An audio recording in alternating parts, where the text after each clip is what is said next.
आज की क्लास में आप सभी का बहुत बहुत स्वागत है। आइए देखते हैं आज का प्रैक्टिस सेट। पहला क्वेश्चन है इसमें, राम रोटी नहीं खाता है, इस वाक्य में कर्मवाच्य रूप है बताना है। यहाँ पर राइट आंसर क्या होगा? यहाँ पर राइट आंसर हो जाता है ऑप्शन नंबर डी, राम से रोटी नहीं खाई जाती है। आइए देखते हैं इसका व्याख्या। राम रोटी नहीं खाता है, इस वाक्य में कर्मवाच्य विकल्प के अनुसार राम से रोटी नहीं खाई जाती है होगा, क्योंकि वाक्य निषेध सूचक है। कर्मवाच्य में क्रिया के उस रूपांतर को कर्मवाच्य कहते हैं जिससे वाक्य में कर्म की प्रधानता का बोध हो। अगला क्वेश्चन देखते हैं, यहाँ बैठा नहीं जाता है में कौन सा वाच्य है? यहाँ पर राइट आंसर हो जाता है ऑप्शन नंबर बी, भाववाच्य है। यहाँ पर ये देखते हैं इसकी व्याख्या। यहाँ बैठा नहीं जाता है में भाववाच्य है। क्रिया के उस रूपांतर को भाववाच्य कहते हैं जिससे वाक्य में क्रिया अथवा भाव की प्रधानता का बोध हो, जैसे धूप में चला नहीं जाता है या मुझसे उठा नहीं जाता है या मुझसे खाया नहीं जाता है। इस तरह के वाक्य अगर मिल जाए देखने को तो वहाँ पर भाववाच्य लगाइएगा। अगला क्वेश्चन है, भाववाच्य वाला वाक्य कौन सा है बताना है। यहाँ पर राइट आंसर है आपका ऑप्शन नंबर सी, मुझसे इतना कष्ट नहीं सहा जाता है। अगला क्वेश्चन देखते हैं, कर्मवाच्य वाला वाक्य पहचानिए। यहाँ पर राइट आंसर हो जाता है ऑप्शन नंबर सी, उससे आज पढ़ा नहीं गया। आइए देख लेते हैं व्याख्या। उससे आज पढ़ा नहीं गया, यह वाक्य कर्मवाच्य का है। जहाँ पर कर्म की प्रधानता हो कर्मवाच्य होता है। यहाँ क्रियाएं कर्ता के अनुसार रूपांतरित न होकर कर्म के अनुसार परिवर्तित हुई हैं। हिंदी में कर्ता के रहते हुए कर्मवाच्य का प्रयोग नहीं होता है। जैसे पानी पीता हूँ के स्थान पर मुझसे पानी पिया जाता है, लिखना गलत होगा। हाँ, निषेध अर्थ में यह लिखा जा सकता है, मुझसे पत्र लिखा नहीं जाता, उससे पढ़ा नहीं जाता। अगला क्वेश्चन देखते हैं, वाच्य कितने प्रकार के होते हैं बताना है। यहाँ पर राइट आंसर हो जाता है ऑप्शन नंबर 3, क्रिया के उस रूपांतर को वाच्य कहते हैं जिसके द्वारा इस बात का बोध होता है कि वाक्य के अंतर्गत कर्ता, कर्म अथवा भाव इनमें से किसकी प्रधानता है, इनमें से किसके अनुसार क्रिया के पुरुष वचन आदि आए हैं। इसी के आधार पर वाच्य के 3 प्रकार होते हैं। पहला है कर्तृवाच्य, दूसरा है कर्मवाच्य और तीसरा है भाववाच्य। अगला क्वेश्चन देखते हैं, निम्नलिखित में से कौन सा शब्द अभिकारी है बताना है। यहाँ पर राइट आंसर हो जाता है ऑप्शन नंबर सी, अचानक।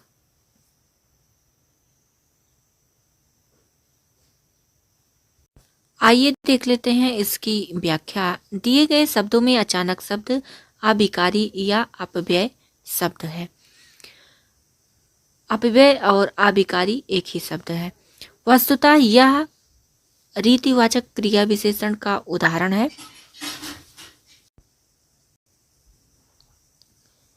गाय जातिवाचक संज्ञा, तुम्हारा मध्यम पुरुष सर्वनाम का संबंध है बोधक रूप में, तथा सीता जो है ये व्यक्तिवाचक संज्ञा है।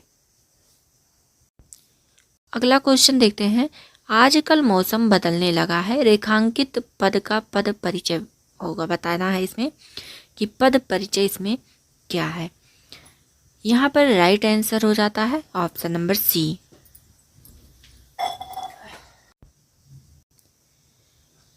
यहाँ पर कालवाचक क्रिया विशेषण का प्रयोग हुआ है, बदलने लगा है, क्रिया का विशेषण है ये। व्याख्या देख लेते हैं इसकी। आजकल मौसम बदलने लगा है, वाक्य में रेखांकित पद जो है ये कालवाचक क्रिया विशेषण है, जबकि बदलने लगा है क्रिया का विशेषण है। शेष अन्य दिए गए कथन जो है वो गलत है। अगला क्वेश्चन देखते हैं। कृदंत शब्द कृत प्रत्यय जिसे कहते हैं उसका उदाहरण है, इसमें कौन सा है? यहाँ पर राइट आंसर हो जाता है ऑप्शन नंबर डी, खिलाड़ी। खेलना एक क्रिया है। कृदंत जो प्रत्यय, कृदंत शब्द है, कृत प्रत्यय वहां पर लगता है जहां पर क्रिया हो। आइए देख लेते हैं इसकी व्याख्या। कृदंत शब्द कृत शब्द का उदाहरण खिलाड़ी है। क्रिया या धातु के अंत में प्रयुक्त होने वाले प्रत्ययों को कृत प्रत्यय कहते हैं और उनके मेल से बने शब्द को कृदंत। ये प्रत्यय क्रिया या धातु को नया रूप देते हैं, जैसे खेल से खेलना,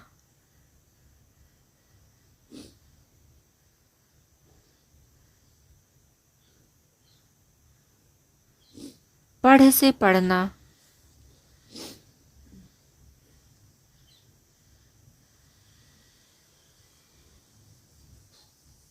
आइए देख लेते हैं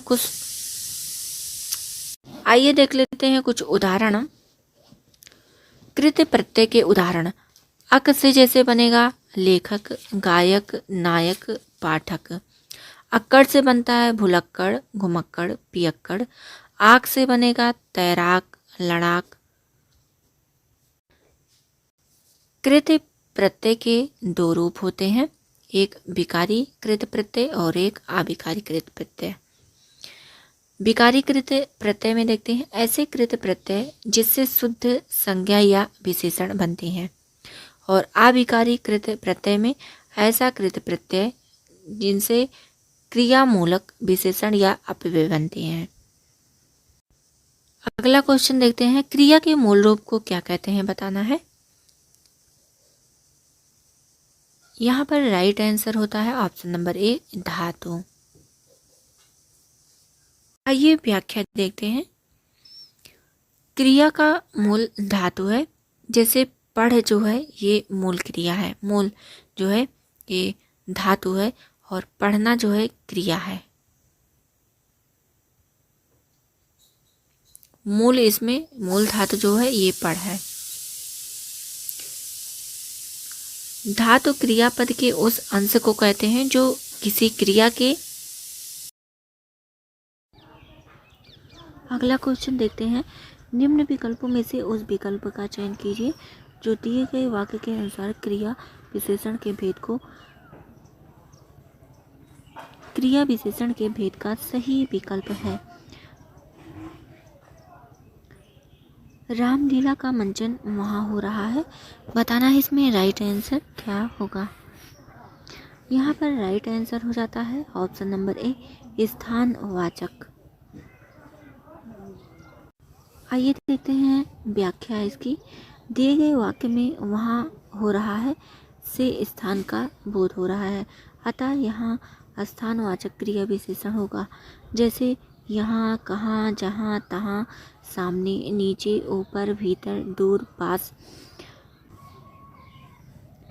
अंदर, इधर, उधर आदि स्थानवाचक क्रिया विशेषण के उदाहरण हैं।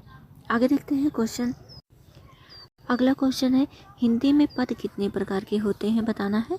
तो हिंदी में पद जो है 5 प्रकार के होते हैं। ऑप्शन नंबर डी यहाँ पर राइट है। आइए देख लेते हैं व्याख्या इसकी। हिंदी में पद के 5 भेद होते हैं, जैसे संज्ञा, सर्वनाम, विशेषण, क्रिया और अपव्यय। आगे क्वेश्चन देखते हैं। निम्न विकल्पों में से उस विकल्प का चयन कीजिए जो दिए गए वाक्य के अनुसार विशेषण के भेद का सही विकल्प हो। वह आदमी अच्छे से काम करना जानता है। यहाँ पर बताना है राइट आंसर क्या होगा।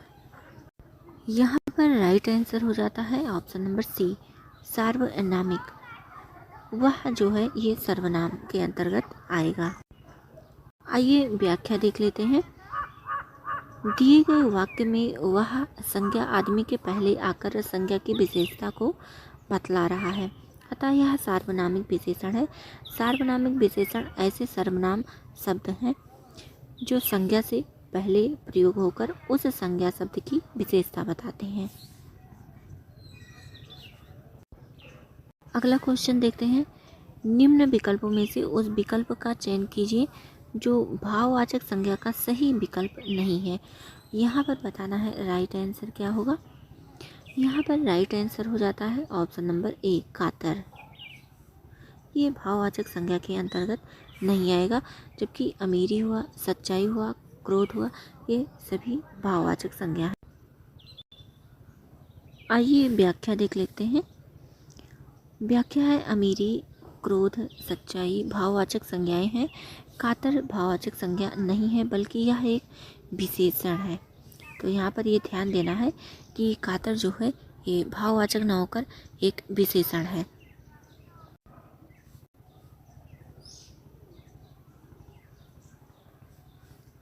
अगला क्वेश्चन देखते हैं। निम्न वाक्य में कोष्ठक में दिए गए पदों का परिचय वाला विकल्प चुनिए। यह उसकी वही कार है जिसे कोई चुरा कर ले गया था। यहाँ पर बताना है राइट आंसर क्या होगा। यहाँ पर देखिए राइट आंसर हो जाता है आपका ऑप्शन नंबर ए, संबंधवाचक। यह जिसे ये इससे जो है एक संबंध का बोध हो रहा है। यहाँ पर जो है संबंधवाचक सर्वनाम होगा। आगे देख। अगला क्वेश्चन है। निम्न विकल्पों में से उस विकल्प का चयन कीजिए। अगला क्वेश्चन देखते हैं। निम्न विकल्पों में से उस विकल्प का चयन कीजिए जो भाववाचक संज्ञा का सही विकल्प नहीं है। देखिए यहाँ पर राइट आंसर हो जाता है ऑप्शन नंबर ए, शीतल। ये व्याख्या देख लेते हैं। मित्रता, शैतानी, भ्रातृत्व भाववाचक संज्ञाएं हैं, क्योंकि इनसे किसी न किसी भाव अवस्था या दशा का बोध हो रहा है। शीतल की भाववाचक संज्ञा शीतलता होगा। यहाँ पर ये चीज़ देखना है कि शीतल जो है ये भाववाचक संज्ञा नहीं है, इसका जो भाववाचक संज्ञा होगा वो शीतलता होगा। आगे देखते हैं। निम्न विकल्पों में से उस विकल्प का चयन कीजिए जो दिए गए वाक्य के अनुसार सही क्रिया के भेद का विकल्प हो। हम कुली से बोझ उठवाते हैं। बताना है इसमें कि कौन सी क्रिया है। यहाँ पर राइट आंसर हो जाता है ऑप्शन नंबर डी, प्रेरणार्थक क्रिया है। जब कोई काम स्वयं न करके दूसरे से करवाया जाता है तो वहाँ पर जो है प्रेरणार्थक क्रिया होती है। आगे देखते हैं क्वेश्चन। अगला क्वेश्चन है। निम्न विकल्पों में से उस विकल्प का चयन कीजिए जो द्रव्यवाचक संज्ञा का सही विकल्प है। तो यहाँ पर आपका राइट आंसर हो जाता है दाल। दाल जो है द्रव्यवाचक संज्ञा है, क्योंकि परिवार जो है ये समूहवाचक है और सेना जो है ये भी समूहवाचक है। आइए व्याख्या देख लेते हैं।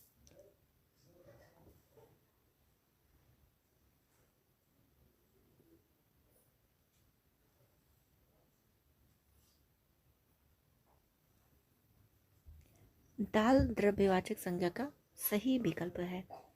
व्युत्पत्ति के आधार पर संज्ञा 3 प्रकार की होती है, रूढ़, यौगिक और योगरूढ़। अर्थ की दृष्टि से संज्ञा 5 प्रकार की होती है, व्यक्तिवाचक संज्ञा, जातिवाचक संज्ञा, द्रव्यवाचक संज्ञा, समूहवाचक संज्ञा और भाववाचक संज्ञा।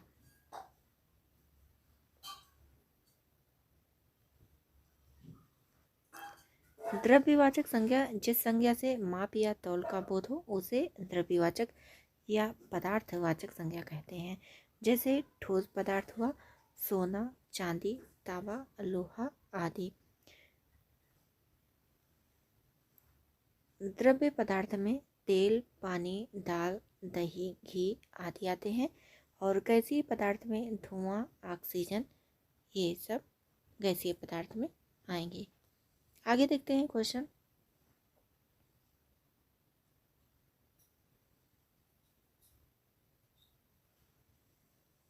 निम्न विकल्पों में से उस विकल्प का चयन कीजिए भाववाचक संज्ञा का सही विकल्प नहीं है। बताना है यहाँ पर राइट आंसर क्या होगा। यहाँ पर राइट आंसर हो जाता है ऑप्शन नंबर ए, सिलाई। ये भाववाचक संज्ञा नहीं है।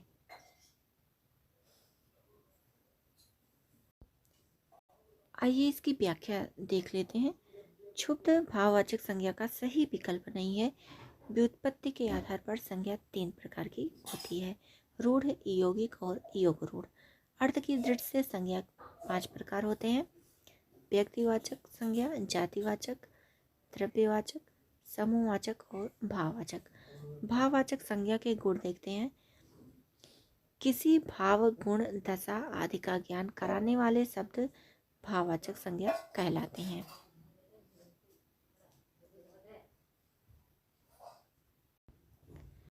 जैसे जैसे जैसे क्रोध, मिठास, यौवन, कालिमा आदि। कुछ भाववाचक संज्ञाएं स्वतंत्र होती हैं तो कुछ अन्य शब्दों की सहायता से बनती हैं। जैसे सिलाई हुआ, भ्रातृत्व हुआ, दानवता हुआ, इन सब में भाववाचक संज्ञा निहित है।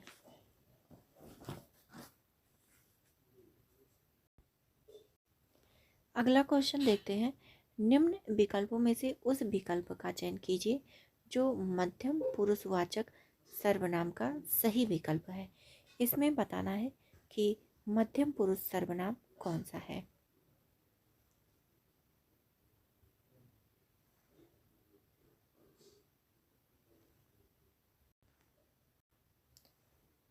यहाँ पर राइट आंसर हो जाता है ऑप्शन नंबर डी, आप। आगे देखते हैं, इसका व्याख्या देख लेते हैं। आप मध्यम पुरुषवाचक सर्वनाम का सही विकल्प है। पुरुषवाचक सर्वनाम के प्रकार देखते हैं। पहला है उत्तम पुरुषवाचक सर्वनाम। इसमें मैं, हम लोग, मैंने, हमने, हमारा, मेरा, मुझको आदि शब्द आते हैं।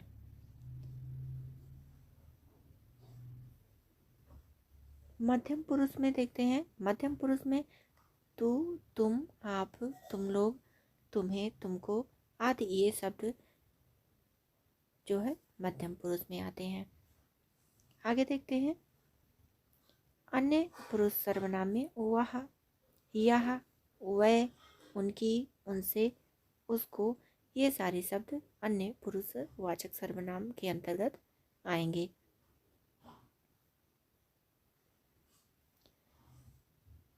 मेरे ये उत्तम पुरुषवाचक सर्वनाम है। उसकी में अन्य पुरुषवाचक सर्वनाम है। वह में भी अन्य पुरुषवाचक सर्वनाम का प्रयोग हुआ है। आगे देखते हैं क्वेश्चन।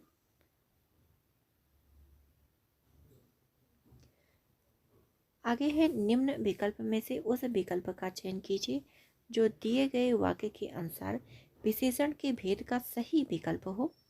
मुझे खाना बनाने के लिए थोड़ा सा सामान चाहिए। इसमें बताना है राइट आंसर क्या होगा। यहाँ पर राइट आंसर हो जाता है ऑप्शन नंबर सी, परिमाणवाचक। आइए इसकी व्याख्या देख लेते हैं। मुझे खाना बनाने के लिए थोड़ा सा सामान चाहिए। इसमें परिमाणवाचक विशेषण का प्रयोग हुआ है। विशेषण मूलतः 4 प्रकार के होते हैं। सार्वनामिक विशेषण देखते हैं।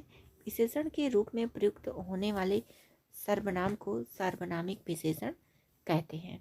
जैसे यह, वह, कोई, व्यक्ति, कुछ लाभ, जो पुस्तक, कौन मनुष्य आदि सार्वनामिक विशेषण हैं।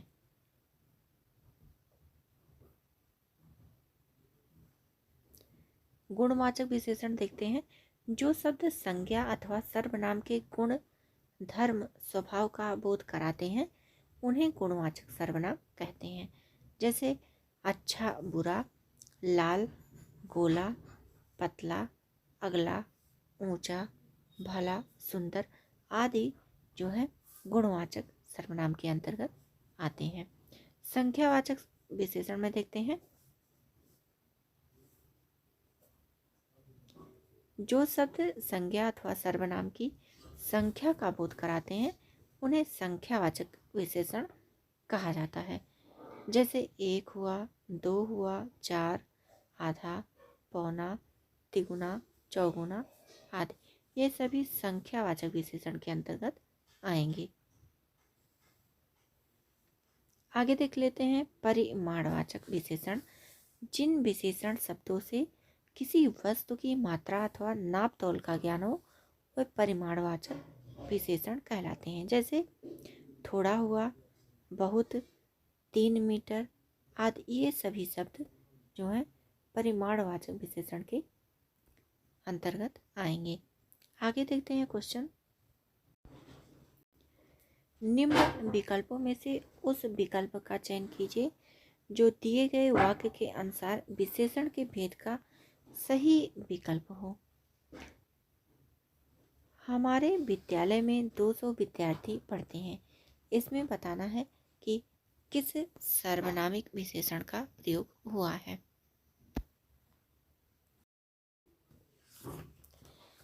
आइए देखते हैं अगला क्वेश्चन। निम्न विकल्पों में से उस विकल्प का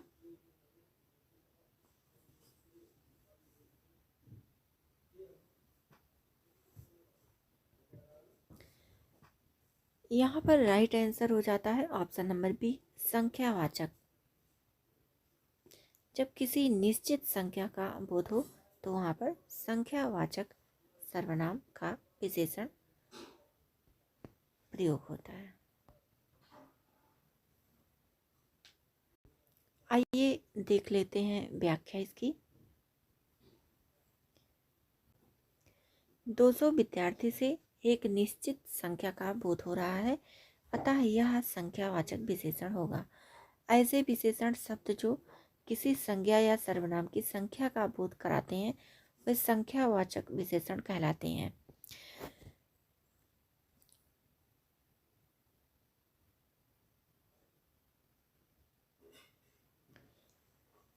जब कुछ या कई इस तरह के शब्दों का प्रयोग हो तो वहाँ पर अनिश्चित संख्यावाचक जो है विशेषण का प्रयोग होता है।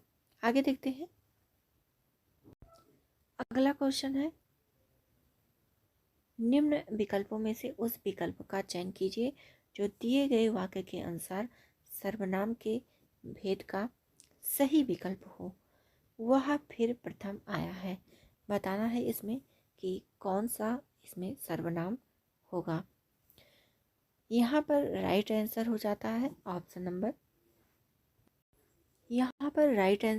है ऑप्शन नंबर सी, निश्चयवाचक।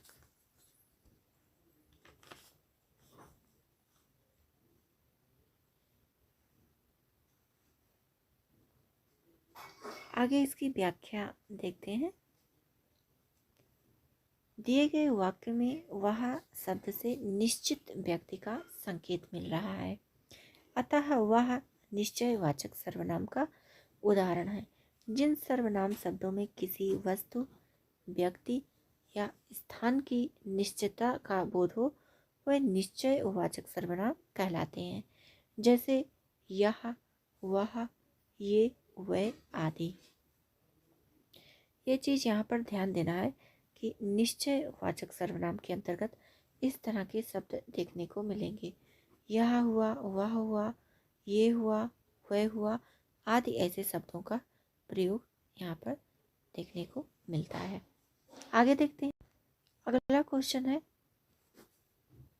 निम्न विकल्पों में से उस विकल्प का चयन कीजिए जो भाववाचक संज्ञा का सही विकल्प नहीं है। यहाँ पर राइट आंसर हो जाता है ऑप्शन नंबर बी, धीर।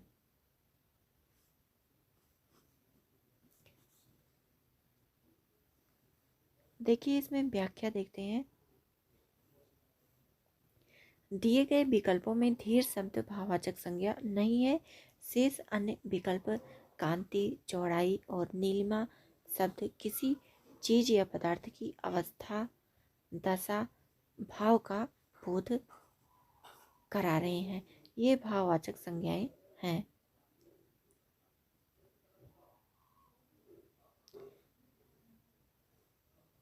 देखिए, जब कोई चीज़ किसी वस्तु या पदार्थ की अवस्था या दशा का या उसके भाव का बोध कराए तो वहां पर जो है भाववाचक संज्ञा होता है।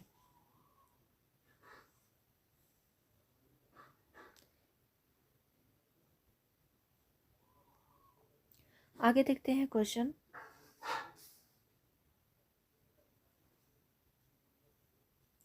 निम्न विकल्पों में से उस विकल्प का चयन कीजिए जो दिए गए वाक्य के अनुसार सही अपव्यय पदबंध का विकल्प हो।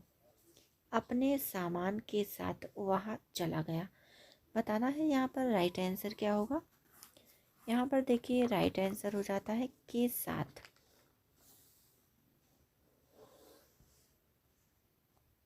आगे देखते हैं इसकी व्याख्या।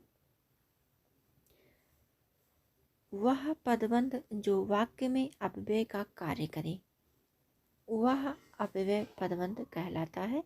इस पदबंध का अंतिम शब्द अपव्यय होगा, अतः दिए गए वाक्य में के साथ अपव्यय पदबंध है। अगला क्वेश्चन देखते हैं। निम्न विकल्पों में से उस विकल्प का चयन कीजिए जो दिए गए वाक्य के अनुसार विशेषण के भेद का सही विकल्प हो। मैं ताजा फल लाया हूँ। बताना है कि इसमें किस सार्वनामिक विशेषण का प्रयोग हुआ है। यहाँ पर देखिए आपका राइट आंसर हो जाता है ऑप्शन नंबर बी, गुणवाचक। देखिए यहाँ पर जो है फल की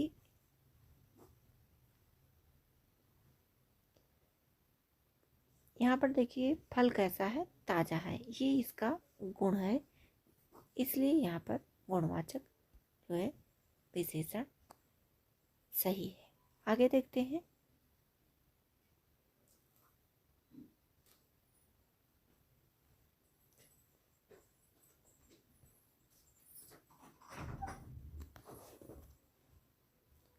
निम्न विकल्पों में से उस विकल्प का चयन कीजिए जो जातिवाचक संज्ञा का सही विकल्प है। यहाँ पर बताना है राइट आंसर क्या होगा। यहाँ पर राइट आंसर हो जाता है ऑप्शन नंबर बी,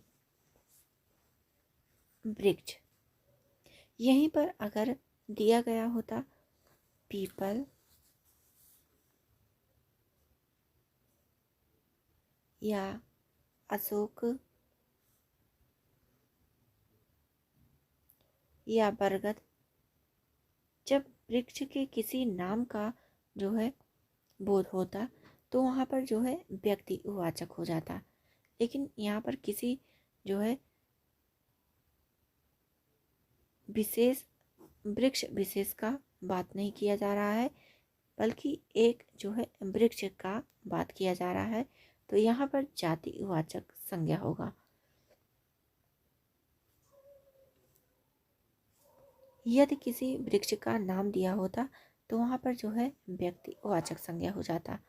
आगे देखते हैं, इसकी व्याख्या देख लेते हैं। जिस शब्द से किसी व्यक्ति वस्तु या स्थान की संपूर्ण जाति का बोध हो उसे जातिवाचक संज्ञा कहते हैं।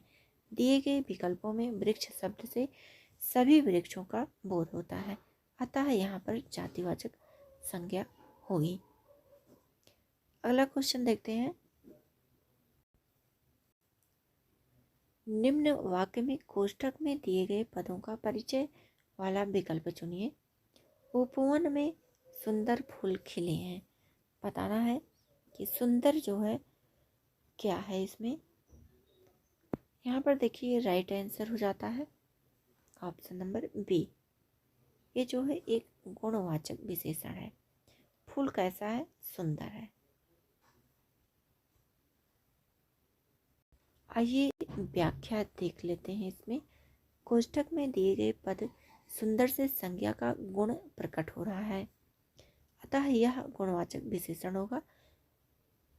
जिस शब्द से संज्ञा का गुण, दशा, स्वभाव आदि जो है लक्षित हो या उसका पता चले उसे गुणवाचक जो है विशेषण कहते हैं। आगे देखते हैं क्वेश्चन।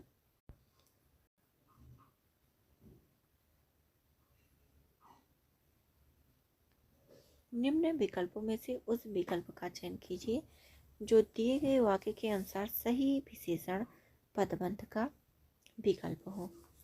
जैसे तेज चलने वाली गाड़ियाँ प्रायः सबकी पसंदीदा होती हैं। बताना है इसमें पद विशेषण पदबंध कौन सा है। तो यहाँ पर आपका विशेषता जो है तेज चलना बताया जा रहा है। तो तेज चलने वाली गाड़ी, यहाँ पर जो है ये विशेषण पदबंध होगा। यहाँ पर आपका राइट आंसर हो जाता है ऑप्शन नंबर डी, तेज चलने वाली गाड़ी।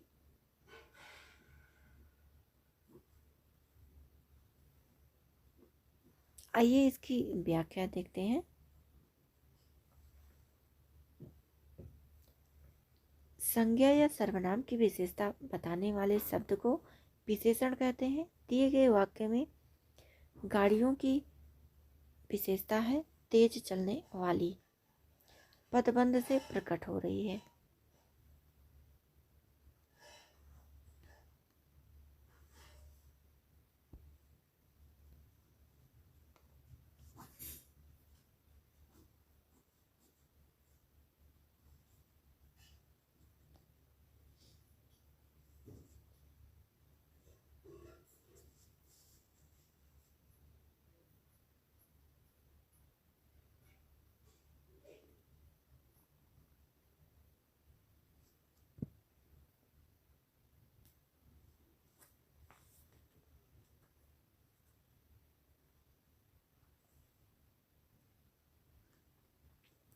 आइए देख लेते हैं पदबंध किसे कहते हैं। जैसे जब कोई पद जो है एक वाक्य में बंध जाता है तो उसे पदबंध कहते हैं। जबकि जैसे तेज जो है एक अलग पद है, चलना एक अलग पद है, वाली एक अलग पद है और गाड़ियाँ एक अलग पद है। जबकि सभी पद मिलकर एक वाक्य में प्रयुक्त कर दिए गए हैं तो ये जो है एक वाक्य बन गया है, सार्थक वाक्य।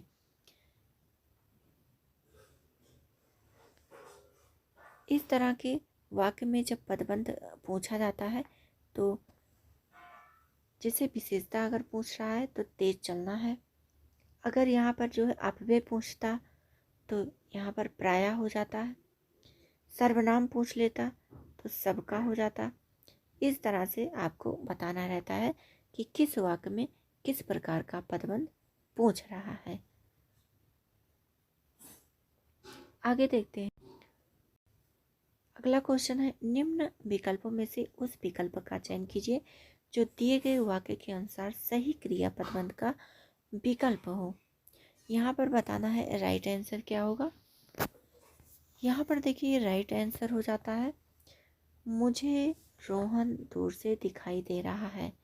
इसमें बताना है किस प्रकार का पदबंध जो है प्रयुक्त हुआ है, क्रिया पदबंध। तो देखिए यहाँ पर जो है क्रिया क्या है, पहले आप ये पकड़ लीजिए क्रिया क्या है। तो जो है दिखाई देना ये क्रिया है, यहाँ पर दिखाई दे रहा है, ये आपका हो गया क्रिया पदबंध। इस तरह से जब आप कोशिश करेंगे थोड़ा पहचानने का तो बहुत ही आसान है पदबंध पहचानना। कभी कभी शब्दों को रेखांकित करके पूछ लिया जाता है, कभी कभी यहाँ पर दे दिया जाता है कि इसमें क्रिया पदबंध कौन सा है या फिर जो है सार्वनामिक पदबंध कौन सा है। इस तरह के जो है पदबंध पूछ लिए जाते हैं जिसमें आपको बताना रहता है। आगे देखते हैं, एक ही वाक्य में कई तरह के पदबंध देखने को भी मिल जाते हैं। तो अलग अलग जिस तरह का जो पदबंध पूछ रहा है उस तरह से आपका उत्तर अलग होगा। आगे देखते हैं। देखिए यहाँ पर व्याख्या है, व्याख्या भी देख लेते हैं। दिए गए वाक्य में दिखाई दे रहा है पदबंध क्रिया का सही विकल्प है। क्रिया उस शब्द या शब्दों को कहते हैं जिनसे किसी कार्य का होना या होना व्यक्त हो। तो यहाँ पर जो है स्पष्ट बता रहा है कि क्रिया पदबंध का जो है क्या लक्षण है। आगे देखते हैं क्वेश्चन। निम्न वाक्य में कोष्टक में दिए गए पदों का परिचय वाला विकल्प चुनिए। रात में देर तक बारिश होती रही। यहाँ पर बताना है जो है किस प्रकार का पदबंध इसमें छिपा है। यहाँ पर देखिए राइट आंसर हो जाता है क्रिया विशेषण। यहाँ पर देखिए क्रिया विशेषण जो है राइट होता है देर तक।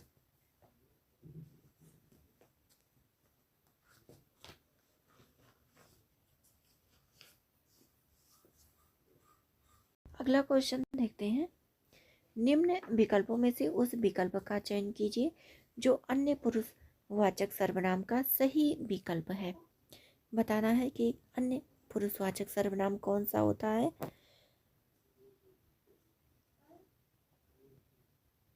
राइट आंसर हो जाता है वह।